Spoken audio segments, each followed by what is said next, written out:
I really thought that it would be neat to make him look like a race that had disappeared, to have this great James Earl Jones face and then have these stark blue eyes, you know, and straight hair, so that he would really look like he was part of a migration of a race that had died out, some superior kind of early Atlantean type of character.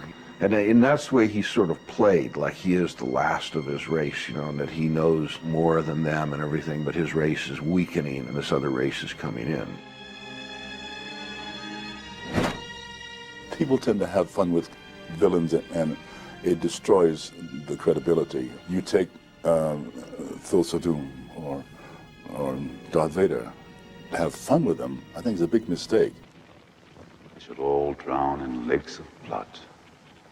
Now they will know why they are afraid of the dark. Now they will learn why they fear the night. Dr. Tiva came onto the set with a variety of snakes for me to get to know. Luckily, as a soldier in the U.S. Army, I was trained with the Rangers. And part of our survival, we had to befriend a snake, which means take a non-poisonous snake and take it into your association, put him in your uniform, let him sleep with you, you know, get to know you. And at the end, of course, you ate him. So I know a little about snakes. And being a farm boy, I knew about snakes, except as farm boys, we tend to be very hostile to snakes. A snake was automatically evil, automatically harmful. And so we'd always destroy them.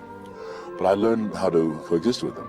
So when I came to the set, I had a little bit of background in that already. Perhaps too much, because the doctor said that the snake was too comfortable around me, and they had to sort of fluff him up to get him moving so he looked live. I wish to speak to you now.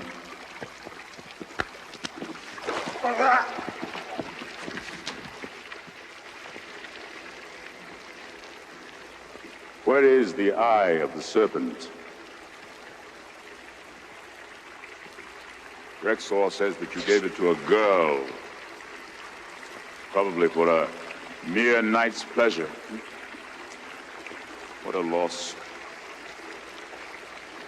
People have no grasp of what they do. You broke into my house, stole my property, murdered my servants and my pets, and that is what grieves me the most. You killed my snake. Thorgrim is beside himself with grief. He raised that snake from the time it was born.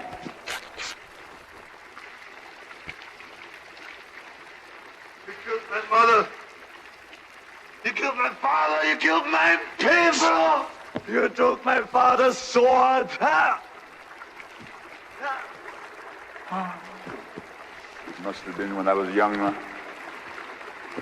There was a time, boy, when I searched for steel. And steel meant more to me than gold or jewels. The riddle of steel. Yes. You know what it is, don't you, boy? Shall I tell you? It's the least I can do. Steel isn't strong, boy. Flesh is stronger. Look around you. There, on the rocks. That beautiful girl. Come to me, my child.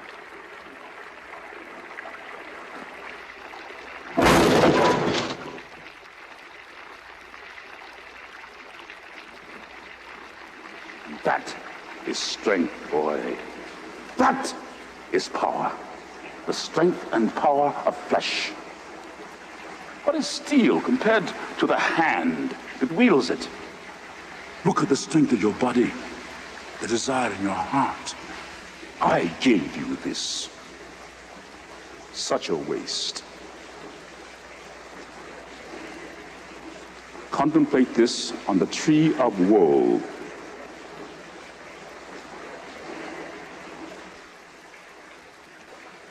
Crucify him. I knew nothing of Conan the Barbarian or Robert E. Howard or any of the books or the comic books or anything until Oliver Stone came and told me about it. The one thing I knew about that I was aware of was Frank Frazetta's paintings. And of course, I love Viking things, and I always wanted to do a Viking movie. And when I was a surfer, one of my first names was Viking Man because I had this great big sword. Oliver had already written the script, and I read it, and it was really inspirational, probably because it was so insane. And then I saw that I could do a movie that I really wanted to do. I did want to bring this back to a certain historical grounding, and I tried to make everything happen in a history as if it really did happen. In fact, all of the stories of Conan, Howard could have written them all and had all of this in the Dark Ages in a real historical period. Robert Howard, who's a strange bird from Texas, wrote these great stories, most originating in pulp, I believe. He had a great gift for this perverse mythos of darkness and death, and raging and mad Wagnerian mentality. He was convinced that the town wanted to exterminate him and this kind of thing, and he'd go home and board up his windows, load rifles, and he's a complete nut. But the best part is he's alone one night, and he feels a shadow overtake him from behind, and he knows that Conan is standing behind him with a large axe, and Conan tells him, just stay there and write. And if you don't do exactly what I'm going to tell you, I'm going to cleave you down the middle. And so he's so terrified because Conan just exudes such power and fear, and he can just see the axe glinting in his peripheral vision, that he just writes all night. And of course, with the coming of dawn, he turns around finally and Conan is gone. So he falls upon the floor completely spent, and he realizes, I only have to sleep for a few hours because then I must fortify myself. For when darkness comes again, so will Conan. And of course, Conan did it. And he wrote almost all of these stories in this very short period of time because Conan was standing over him with an axe. Want to know about politics in Washington? 4 words. Watch your back, Jack.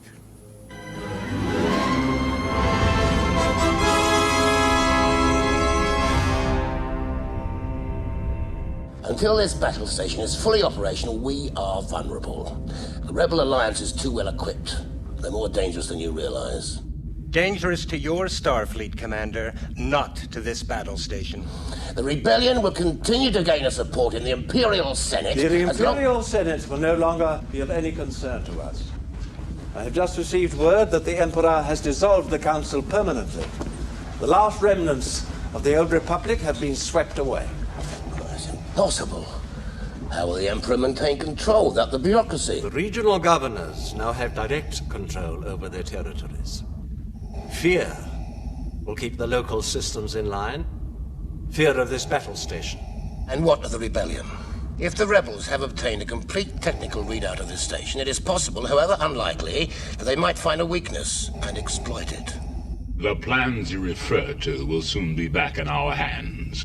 Any attack made by the rebels against this station would be a useless gesture, no matter what technical data they've obtained. This station is now the ultimate power in the universe. I suggest we use it. Don't be too proud of this technological terror you've constructed. The ability to destroy a planet is insignificant next to the power of the Force. Don't try to frighten us with your sorcerer's ways, Lord Vader. Your sad devotion to that ancient religion has not helped you conjure up the stolen data tapes, or given you clairvoyance enough to find the rebels' hidden fort.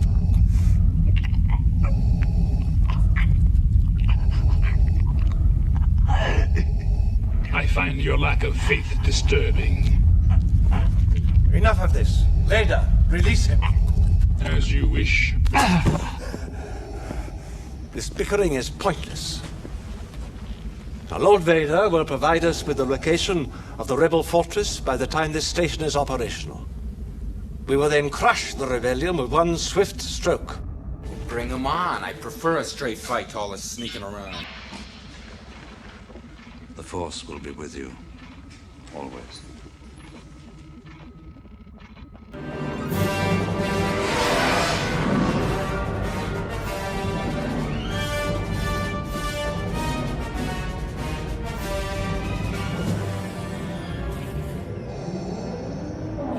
What is it, General? My lord, the fleet has moved out of Lightspeed. Comscan has detected an energy field protecting an area of the 6th planet of the Hoth system. The field is strong enough to deflect any bombardment. The rebels are alerted to our presence. Admiral Oswald came out of Lightspeed too close to the system. He felt surprise was wiser. He is as clumsy as he is stupid. General, prepare your troops for a surface attack. Yes, my lord.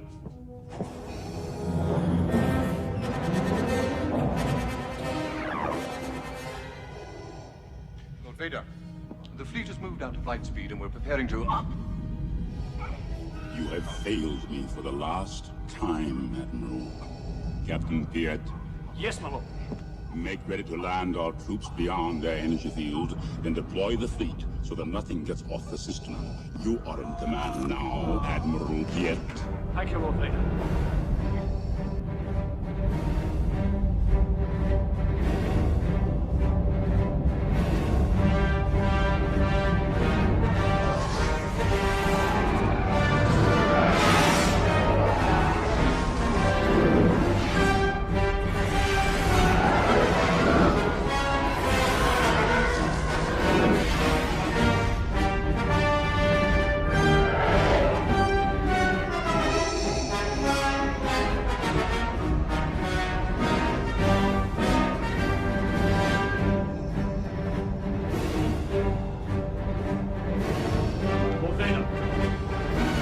Yes, Admiral, what is it? The Emperor commands you to make contact with him. Move the ship out of the asteroid field so that we can send a clear transmission. Yes, my lord.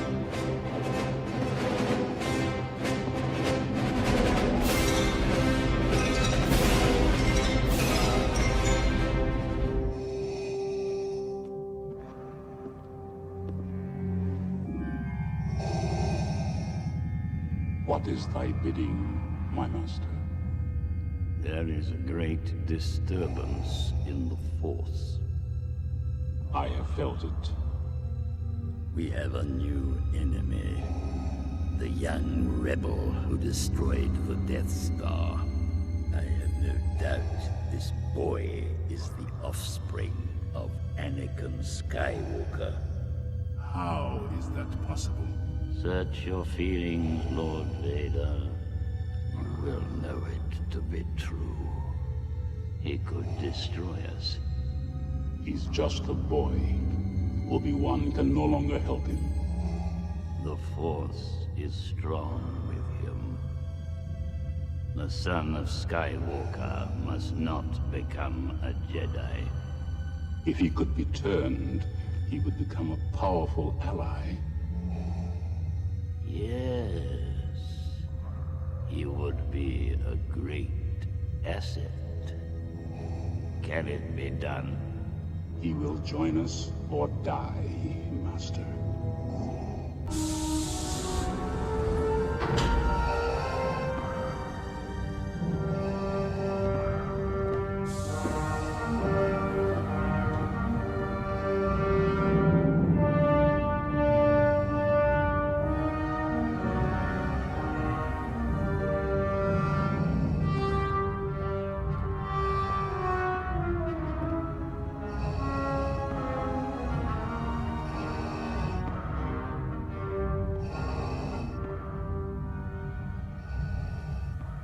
Welcome, young Skywalker. I have been expecting you. You no longer need those.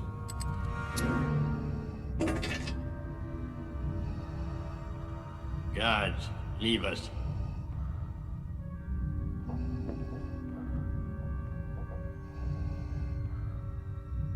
I'm looking forward to completing your training. In time, you will call me Master. You're gravely mistaken. You won't convert me as you did my father. Oh no, my young Jedi. You will find that it is you who are mistaken. about a great many things. His lightsaber. Ah, yes. A Jedi's weapon. Much like your father's. By now you must know your father can never be turned from the dark side. So will it be with you. You're wrong. Soon I'll be dead. And you with me. Perhaps you referred to the imminent attack on your rebel fleet. Yes. I assure you, we are quite safe from your friends here. Your overconfidence is your weakness. Your faith in your friends is yours. It is pointless to resist, my son. Everything that has transpired has done so according to my design. Your friends up there on the Sanctuary Moon are walking into a trap, as is your rebel fleet. It was I who allowed the Alliance to know the location of the shield generator. It is quite safe from your pitiful little band. An entire legion of my best troops awaits them. Oh, I'm afraid the deflector shield will be quite operational when your friends arrive. See for yourself. From here, you will witness the final destruction of the Alliance and the end of your insignificant rebellion.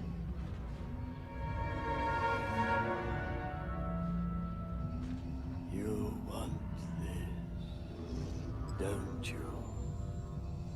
The hate is swelling in you now. Take your Jedi weapon. Use it.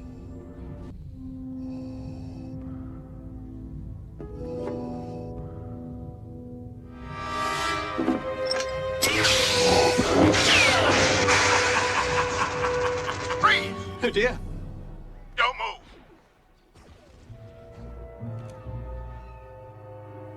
I love you. I know. Hands up. Stand up.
You a little late for the Christmas pageant.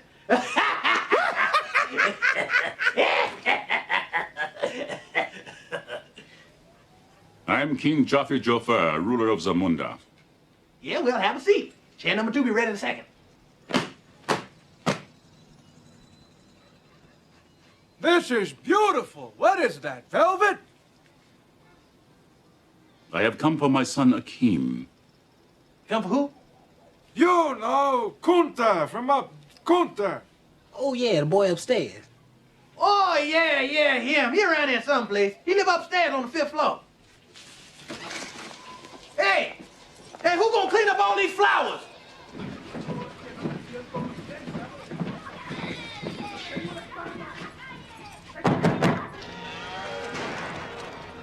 You may enter.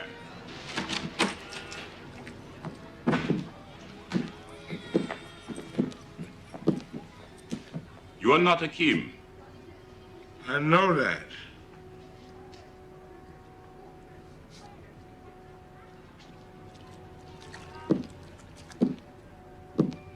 What is this? A photograph. What is this? McDowell's. It's a place over on Queens Boulevard. I think he works there. My son works? What is it now? I don't know. He moved downstairs. Apartment 1A. Ah!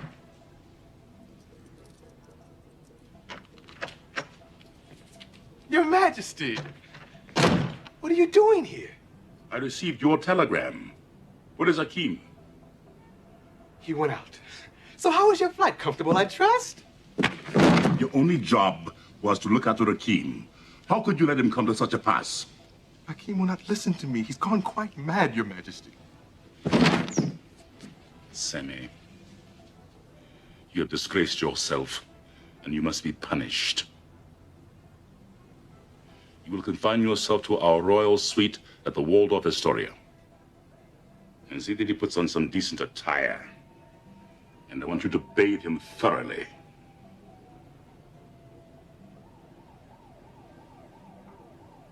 Oh, thank you, Your Majesty. Whose house is this? Carrie Fisher. And she's a little crazy, so get ready to run. And we had a very, little scene that was ready to bounce off each other. It's not funny anymore, James! Then why am I laughing? It was sweet. It was finally good to meet her. How do we measure a man's life? Don't get a guy like this for me. I want someone with a little bit of gravitas. I'll see if James Earl Jones is available. That would be nice. Be born, a time to die. A time to reap, a time to sow. A time to mourn. A time to heal. A time for every purpose under heaven. And so we say goodbye to Charles Francis Martin. Devoted son, loving brother, caring uncle. Bon vivant and world-class connoisseur of the booty. Nice turnout. I'd like to take this moment. Yeah, standing room only. Goes to show you, give the people what they want. You mean the open bar, right? Sure.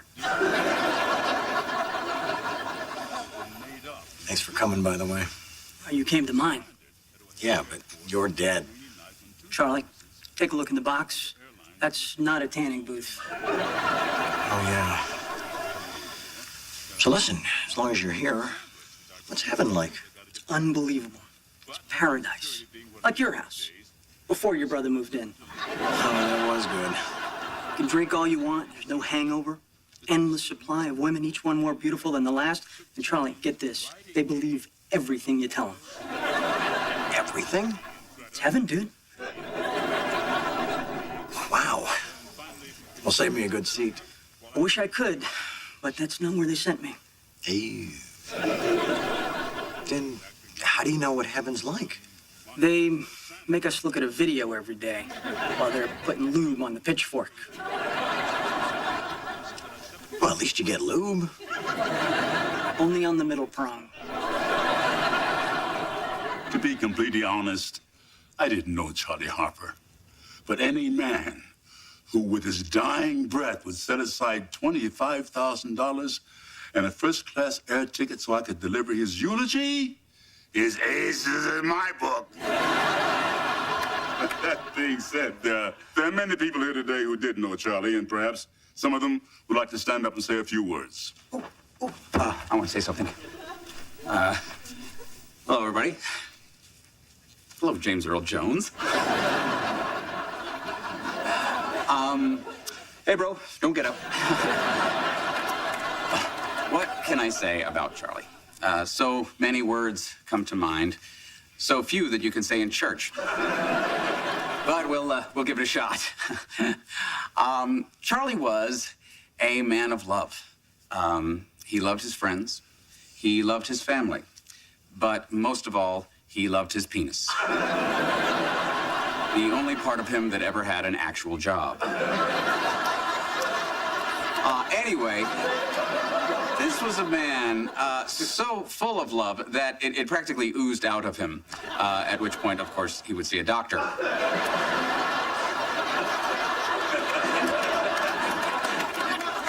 But I kid the deceased whoremonger. Anyway, since he never made out a will, I hope you will all join me for a wake/luau at my Malibu beach house.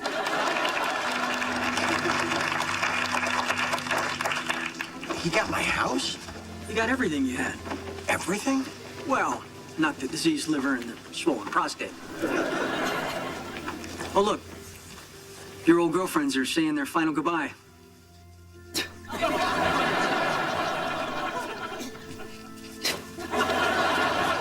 not very respectful. Just FYI, spit is the devil's lube.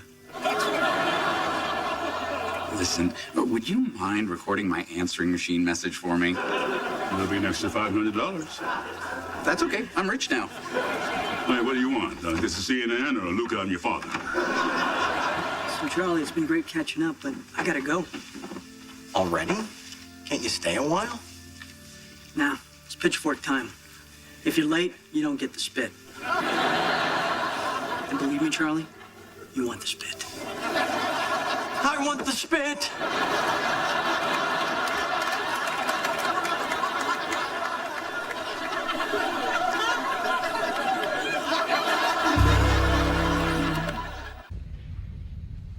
Все, иду как тац, блажен, бодрствующий и хранящий одежду свою.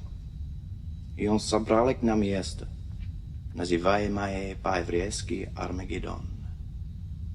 And the seventh angel poured forth his bowl into the air, and a voice cried out from heaven, saying, "It is done." A man with your responsibilities reading about the end of the world. And what's this? Now I am become death, the destroyer of worlds. It is an ancient Hindu text, quoted by an American. American? He invented the atomic bomb, and he was later accused of being a communist.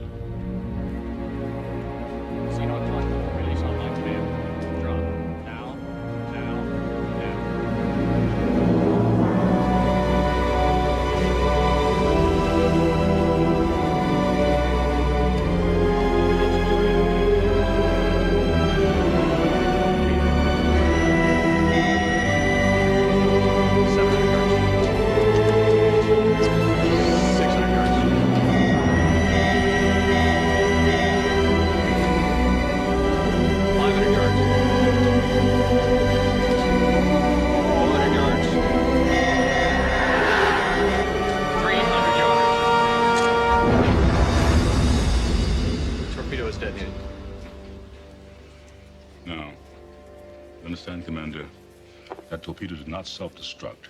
You heard it hit the hull, and I was never here. Contact Dallas. Give them the go. Hayes! Anybody not a member of this team or its staff? You're dismissed. Okay. Listen. My name is Frank Couzeau. To you, I'm either Coach or Mr. Couzeau. Starting tomorrow, you are mine for the next 3 months. That means no women, no alcohol, no drugs. You will eat, sleep, and shit competition. There are only 2 other rules. Number 1, don't be late. Don't ever be late. It shows disrespect to me, to the sport, and to your teammates. 2, we expect you to function as a team. I'll say this only once. A team is not a team if you don't give a damn about one another. You are now members of the U.S. National Karate Team. You represent the United States of America. Remember that, and we will accomplish our objective. Our only objective, which is to win. So? So? How could you send him to the ring with Daehan? Because Tommy's the only fighter on this team who has a chance against him, and you know it. So it's only about winning, then. Is that it? Win at any cost, right, Coach? Back off, Wade. I don't listen to this. Yes, you do, Frank. If you pull one more stunt like you just pulled with Tommy, you won't have to get on a plane because I will personally kick your ass from here to Korea. None of this had to happen, Frank.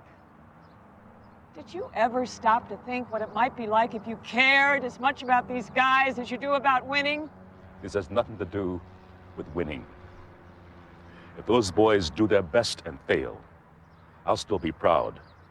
But if they don't give me their all, and if I don't give them mine, that is my failure and my disgrace. Matter of fact, that's exactly what happened to Tommy's brother. You saw that tape. I was the coach of that team, Miss Wade. I've carried the burden of his death for 15 years. Those boys didn't know what they were getting into. I did. It was all just a game to them. And I didn't know enough then to give them rules, to drive them to the edge, to the breaking point, to where they hated my guts. Tommy's brother died because I failed. He was not prepared. And I will never let that happen again, ever.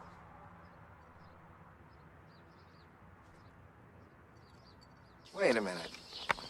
Why would anybody pay money to come here? To watch the game. It'll be just like when we were little kids, a long time ago. And then watch the game and remember what it was like. What the hell is she talking about? People will come. All right. This is fascinating, it is. But the fact remains is that you don't have the money to bring the mortgage up to date, so you're still gonna have to sell. I'm sorry, Ray. We got no choice. Ray, people will come, Ray. They'll come to Iowa for reasons they can't even fathom. They'll turn up your driveway, not knowing for sure why they're doing it. They'll arrive at your door as innocent as children, longing for the past. Of course, we won't mind if you look around, you'll say. It's only $20 per person. They'll pass over the money without even thinking about it. For it is money they have, and peace they like. Ray, just sign the papers. And they'll walk out to the bleachers. Sit in shirt sleeves on a perfect afternoon. They'll find you have reserved seats somewhere along one of the baselines. Where they sat when they were children and cheered their heroes. And they'll watch the game. And it'll be as if they'd dipped themselves in magic waters. The memories will be so thick, they'll have to brush them away from their faces. Ray, when the bank opens in the morning, they'll foreclose. People will come, Ray. You're broke, Ray. You sell now or you lose everything. The one constant through all the years, Ray, has been baseball. America has rolled by like an army of steamrollers. It's been erased like a blackboard, rebuilt and erased again. But baseball has marked the time. This field, this game, is a part of our past, Ray. It reminds us of all that once was good, and it could be again. Oh, people will come, Ray. People will most definitely come.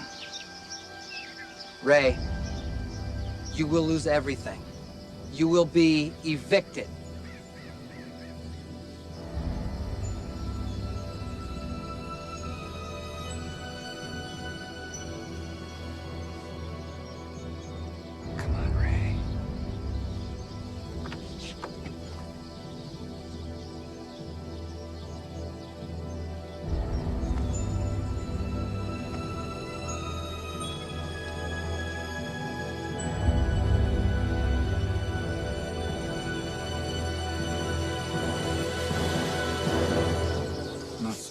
Oh, you're crazy. Absolutely nuts! Can't do it, pal. DEA sending the audio surveillance tape. I haven't got it yet. You know what you think about when you're lying here? You know you're gonna die, and you think, that's all right. You lived a long time. You had a family that loved you. You had a job that you thought made a difference, that you thought was honorable. And then you see this.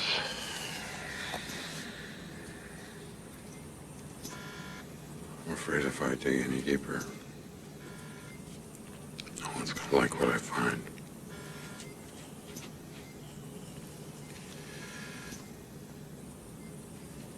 You took an oath. If you recall,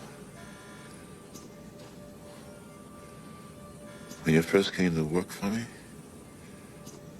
and I don't mean to the National Security Advisor of the United States,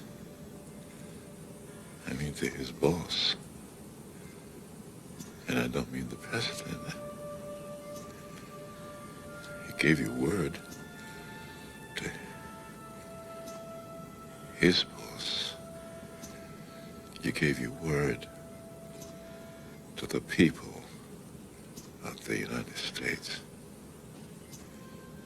Your word is who you are.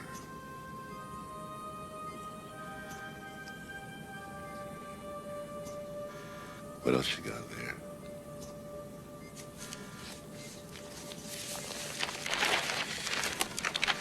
Brought you some new magazines.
It's gone on in, oh.